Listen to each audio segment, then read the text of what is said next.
We are back, and she is an award-winning talk show host, a best-selling author, and it's about to give us a lesson in Cooking 101. Please welcome America's favorite cook, Rachael Ray.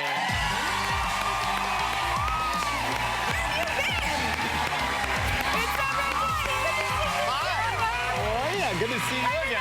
This is cute. Thank you. Is this Isabel now? We always talk about It's Isabel. I know, yeah. I love this, though. Oh, thanks. The tag is still in it if you want to know what it costs. Would you like to take it with you? It's for sale. I can. Sale, literally.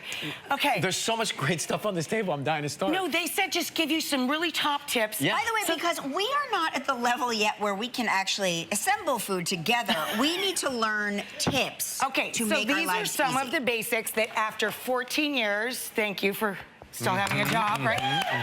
Every time I say them, people still go, what? Right. Nice. So tomatoes and basil, let's start with this, because it's a pairing that everybody enjoys, right? I love it. Tomatoes and basil do not like the cold. It's like a coffin. Never put your basil and tomatoes in the refrigerator. Ever. Ever.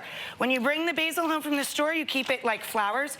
Fresh cut the bottom, water, baggie over the top, makes a greenhouse. The basil will stay perfect forever and ever. You put the baggie Over it, and it's like a little greenhouse. Are you kidding me? I am not. This is the tip. That's the tip. Okay. Tomatoes, it's like a coffin in the fridge. It changes their consistency. It makes them mealy. It takes their tomato goodness away. Always keep your tomatoes on the kitchen counter, okay? If you love cherry tomatoes, which I like the way they pop. Yes, and they're good year-round, right? Okay, Yeah. right. Heirloom tomatoes are only around a little bit of the year. That's right. If you love a cherry tomato, Yes, what are you going to do with it? you put them between two deli lids, sharp knife, straight across, and it cuts Are the you tomato. kidding me? Look, do this. You can do this. Kelly, you got this. Put your hand straight on top. Okay. Flat. Take the knife. Careful. I'm going to be like Orlando Bloom's character in that TV show. Do this. You can do this. And cut all the way across, not the lid, the tomato. You're there. You're there. Go. Get it, Come on. Kel. Oh! I got some of it. Nice job. Okay. All right, come on. We got to All talk right, quick. what's next? Now, I don't bake. This is my friend Grant's recipe. I'm not a great baker. That's why there's bakeries. My sister's a baker. I'm very competitive. That's I can why never be a there's better baker. bakeries. So you just threw in the towel on baking. Right. Okay. But Grant is a great baker. You can get this recipe on your website. For Okay. blondies, you can make in a Oh, I skillet. love blondies. Anytime you cook with corn syrup, honey, anything sticky, you don't want it to stick inside your measure. You don't want to clean the measuring cup. You put it in plastic liner first, and then you stab it. And just let it out like that. Done. Wait. No, come on. Come on, we gotta go. Kelly, it's going to change your weekend, go. all of this. That's outstanding. Sorry. This one is big. Anyone who works in a restaurant knows this tip. Never put bacon in a frying pan, ever. Only bake your bacon. Well, that growing true? up, my mom would always put it in the pan. No. Sorry, Mom. It makes it wrinkle and ripple. Right. So some of the bacon will be overcooked, some of the bacon this will be keeps it- undercooked. It Stressed also out. burns your skin. And it makes a mess of your stove that you have to clean up. And it does spatter and it hurts you. It spatters everywhere. Totally legit, and it hurts you, right? It hurts. You bake bacon, it cooks evenly and perfectly, the fat drips away, it's easier to get rid of the fat, you never have to flip it over. Guacamole, avocado, Okay. chips. I love it. If you love I guacamole, do. this is your tip. I've seen you do this on your show, Oh, it's and so good. it never gets less mesmerizing. It's so cool. So to make any great salsa, start with your chilies and your onions and let them bleed literally their flavor with salt and acid. So lemon juice or lime juice, salt, let that work, right? Like a ceviche. Yes, exactly. Oh my God, look how good you are. Yay! Okay. Thank you very much. I've not seen this much enthusiasm from Kelly in a long time. No, but watch, Okay, watch this. this is gonna fun. knock your You socks take off. your wire baking rack, right? Put it over your bowl. Oh, it does it so Oh! fast and so perfectly. I could watch that for 5 hours. Woo!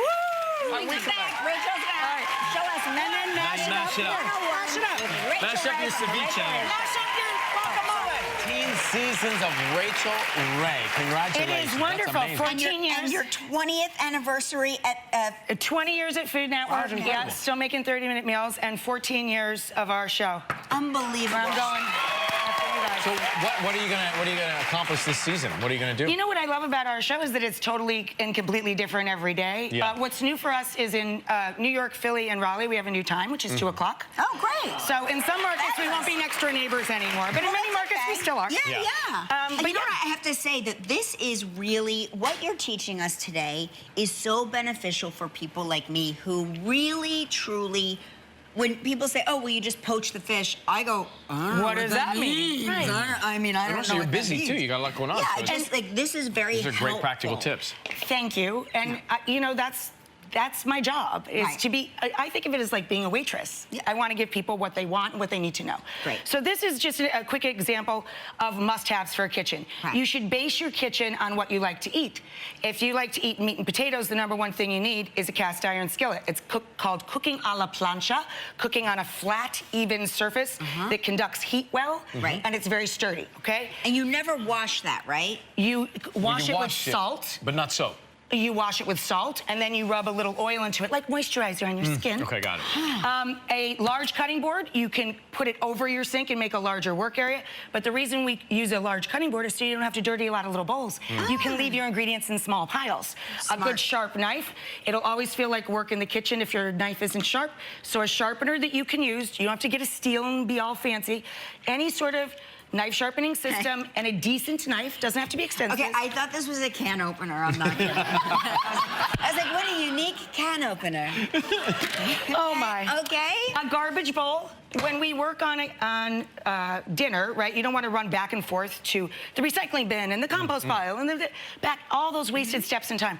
A garbage bowl, you put everything in here, deal with it when you're And cleaning up do it. after dinner. Smart. I feel like I want to go with them now and see what they're going to do on the show today. We want to come up with the leftovers, please. The Rachael Ray Show premieres Monday, September 9th, and will now air 2 p.m. on ABC in New York, Philadelphia, and Raleigh. Check your local listings elsewhere. We'll be right back with Steve Patterson.